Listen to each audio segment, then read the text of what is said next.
ay may mga limitasyon ang kanilang pwedeng gawin.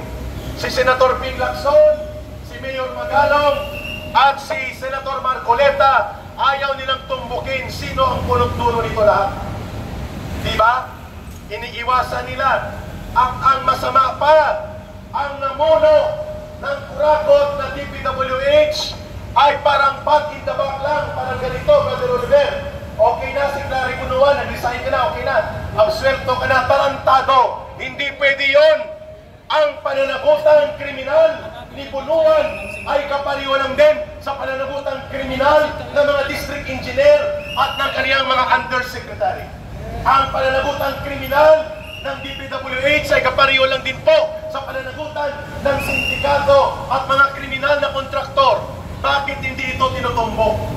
Bakit natin hinahayaan na hindi singilin sa Senate Blue Ribbon Committee ni Senator Marcoleta na ang punot-dulo nito lahat ay si Marcos at si Romualdez, na sila ang nagdisenyo na ang sindikato na tinatawag na congressional insertions o kaya ang tinatawag na mga pork barrel na ito, ang pinagmulan niyan, pinayagan ni Marcos na pumasok ang mga illegal at diskarte na budget insertion ng Kongreso sapagkat ginagamit ito para bilhin ang artificial loyalty ng mga congressman para kunwari may suporta sila mula sa Kongreso.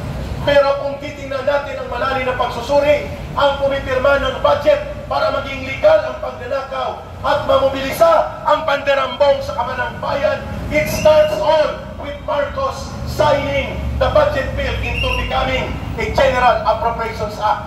Therefore, the more serious criminal accountability sa pandarambong sa kabanang bayan, walang iba kundi si Ginoong Marcos mismo at ang kanyang pinsan na sindikato na ang pangalan ay Tambaluslos. Marcos resign! Marcos resign! Marcos resign! Marcos Romualdez resign! Marcos Romualdez resign! Marcos Romualdez resign! Marcos Dahil resign! nagtatanong kayo kung bakit may tunutot yan, maya-maya may lalabas po yan na Ensaymada. Pero 5:30 in the afternoon to na mamayang hapon, tuloy-tuloy na po ito. Monday, Wednesday, and Friday, ilulunsad na natin ngayong umagang ito. Dito sa area na ito, ang tinatawag na 5:30 habit. Black dress, magdala po kayo ng mga pangingay at mga ganito, megaphone, placards. Ang panawagan po natin, itigil na ang pagnanakaw sa kabanang bayan. Singilin at papanagutin si Marcos at sila Romualdez. Marcos resign! Hindi na po pala ito megaphone. Resign! Marcos resign!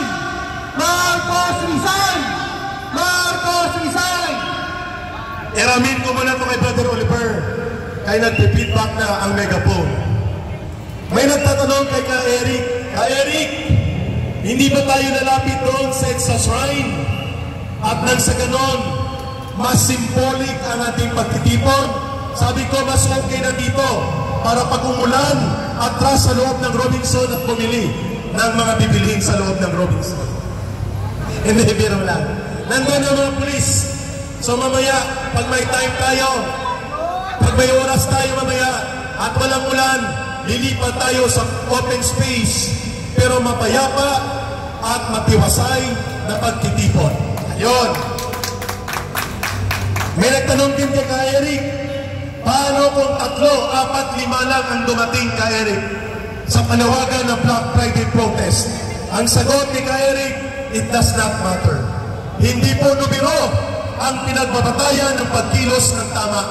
Ang pinagbabatayan ng tamang pagkilos ay ang layunin kung para saan, kung bakit tayo nagtitipon, bakit tayo kumikilos, at bakit tayo nagsasalita.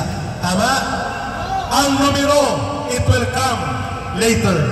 Ang taong bayan may pagtitimpi, subalit ang pagtitimpi ng mamamayan may hangganan ang pagpapasensya ng mamamayan. Ang mahalaga ay tayo na mamulak at tayo na mayroon pong pag-unawa sa kalagayan ng ating bayan ay hindi tayo pumapayag na turahimik tayo. Kailangan magsalita, manindigan at magkaroon po tayo ng malakas na panawagan. Bagamat sisigilin natin at dapat bawiin ang pagkakaw ng kayamanan na pinagpapasasaan ng mga kriminal na contractors, mga sindikato ng TPWH, dapat lamang tayong magalit sa kanila. Subalit higit tayong magagalit sa punong tulot pasimuno nitong lahat, who is Marcos kasabwat si Romualdez. Kaya po, sa araw na ito, before ang iba pa magsasalita, I will request everybody here sa gilid ni Kaenik, pakihawak po ang dinonate na kutsara, takip ng kaserola, Yosef Ben, and then ito pa, Paris yan. Magtaon-taon tayo sabay-sabay. Galit ang sambayan ng Pilipino. Ipinapanawagan ng mamamayan ang paglayas ni Marcos at Romualdez na sila ang pasimuno kung bakit nanumbalik ang pangungurakot sa kaban ng bayan. At dahil dyan,